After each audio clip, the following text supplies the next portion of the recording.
Well, it's the garden season has begun, and you already know that with a new garden season comes with new gardening problems. And this year, it just so happens to be the first one, blueberries. I have a lot of blueberries that I have yet to get any blueberries from. And there's a reason for that, and that is the reason that I'm going to be tackling today. And it starts off with testing your pH of soil, learning what we need to do to amend it, and also repotting, retransplanting with the right amendments using some new information that I've gotten over the wintertime. Let's go. What's going on, my plant peoples? I am the ADHD gardener, where I use gardening, houseplants, and humor as a much needed form of mental health therapy, horticultural therapy, life lessons, and skills and hacks on ADHD using the garden, and also sobriety. And welcome to my blueberries that I have in my containers. I have 3 blueberry plants. Not one year have they given me any blueberries. First year of you transplanting blueberries or just planting blueberries in general into the ground or container, you do not want any blueberries that first year at all. So even if it does grow, we want to pick off all the fruit, because the plant needs time and at least ideally 1 year to establish in the ground. Now that comes to the next thing of blueberries don't really have those little fine hairs on the roots. So that tends to be a problem when it comes to soil issues. So it is very, very temperamental when it comes to soil. Okay, cool. Second year, third year, where's my blueberries? I don't have any, but I have one major problem, and I'm noticing that the leaves are going red. Now, you may have this problem, and I think I figured out what that problem could be, and it has to do with the soil. Never read anywhere in any sort of literature or book about blueberries having red leaves, unless it's a pH problem, unless it's a soil or nutrient problem, and that's exactly what's going on with me. All of my blueberry plants have been red. The entire time, all of my blueberry plants all have red leaves.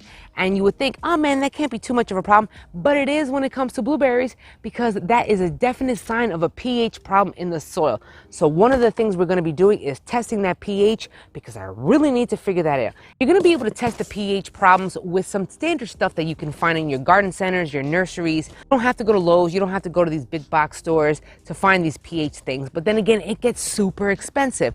But for the average gardener, I have 2 different ways of testing out this pH, and we're going to be testing out my blueberries, also amending it because it needs some help.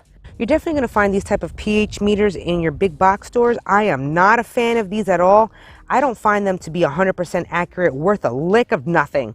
But I do have one, so we can test out some things, because maybe the pH will not work, but the moisture and the light will definitely work. I'm going to switch this to pH, and let's see what happens. All right, the pH is all the way on alkaline. So we're going to be testing it out by sticking it in the soil.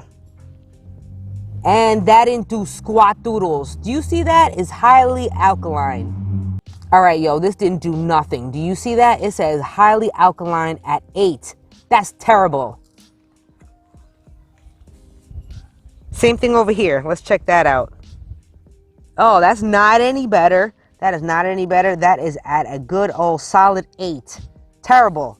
Terrible. No wonder these plants are going red like this. This is awful. If you don't want to go by this information because this thing kind of sucks, we have another option. We got these type of rapid testers. You can also find these at big box stores. You can get them on Amazon. I'll drop a link down on Amazon if you want to go check that out as well. But this is what I have, and this will give me a little more of an accurate test as to what's going on with the soil versus this. Blueberries love a low pH. It needs to be acidic. They will love a pH ideally of 4.5 to 5. That's incredibly low compared to a bunch of other plants. This is what I'm picking up. I'm noticing that it's in between 6.5 to 7. It's not fully green, but there's greenish tinge to it. And the only thing green on here is a high pH. Well, it turns out that it's not just the pH. It is all the other nutrients are depleted. There is nothing in there. So, boy, that's not good. Well, this is pretty bad. I need full-blown nutrients. That's what I need. If you want a really, really detailed, super informative, comprehensive soil test, then I would really suggest looking into your state's Master Gardening Extension Program. They can offer you the soil test for very cheap, and they're super, super informative. If it's one thing I've learned about blueberries and soil, is that the soil pH definitely matters when it comes to blueberries. Blueberries love pH of like 4.5 to 5, super acidic.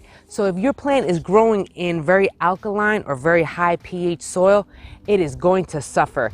Time to refill those containers. What are some of the things that we can use to lower the pH of the soil? There's a few things.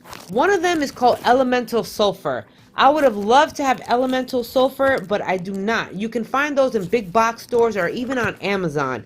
That's going to help decrease the pH over time. Elemental sulfur is going to take a while to lower the pH because it has some issues under the soil when it comes to reuptake. I'm not sure if it's a water issue. I read that somewhere. So just keep that in mind. What I'm using right here is peat moss. I'm using peat moss because peat moss is naturally acidic and it will lower your pH over time. Another thing you can use is also compost. I'm throwing compost on there.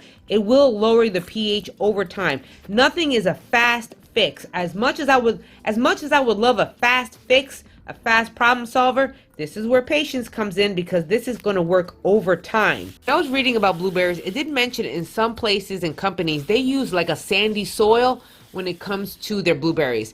They want a lot of good drainage. So obviously I don't have any sand, so I'm using perlite to promote a lot of drainage. And of course, I had to add my fertilizer of choice, which is the most natural, is worm castings. I just threw a little bit in there as well, just for some added fertilizer. For future fertilization, you can use fertilizers that are specific for low acid loving plants.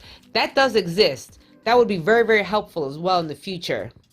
They say to even use 1/3 to 1/2 of your container soil of peat moss.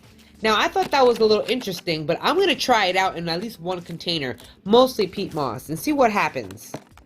In this container, I used mostly compost versus the peat moss. The first container, I used mostly peat moss and a little bit of compost. So we're going to just see. And then I did have a third container that I just kind of left alone, and I just put different soil. I just left the third plant as a control, just so I can have something to compare it to with the other plants. You can give a massive nutrients boost now by using liquid fertilizer. The amount of time it's going to take for that soil to change its pH level, it may take this entire season. Who really knows? But guess what? I'm going to be watching the heck out of it. If you want to avoid this problem right from the beginning, before you even put the blueberry plant in the soil, please check the pH so you do not have to go through all this, because you may have to just wait a whole year before your pH in the soil changes. I really hope you enjoyed this video and you got some good information out of these blueberries. It's been a little hard road. I've learned about this, but I've been procrastinating. So this is why we do not procrastinate, because this is supposed to be done in the fall time. But you know how I do. I procrastinate. So I waited way too long, but it's okay. And before the summer season starts, we're already on this. If you did enjoy this video, don't forget to smash that like button and also share this video if you know anyone that's gardening and trying to grow some blueberries this year, or may have had some gardening and blueberry problems. I'm on Facebook, Instagram, and TikTok. You can catch me on Facebook when it comes to like videos, memes, anything random that shows up in my brain. And then TikTok is my sobriety journey and learning all about ADHD and ADHD tips and hacks and how my brain operates. And also Instagram is just a little bit in between. Until the next episode, you guys, where you and me both are going to be growing our happiness one plant at a time, one day at a time. I'll check y'all later in the next episode. Peace and love.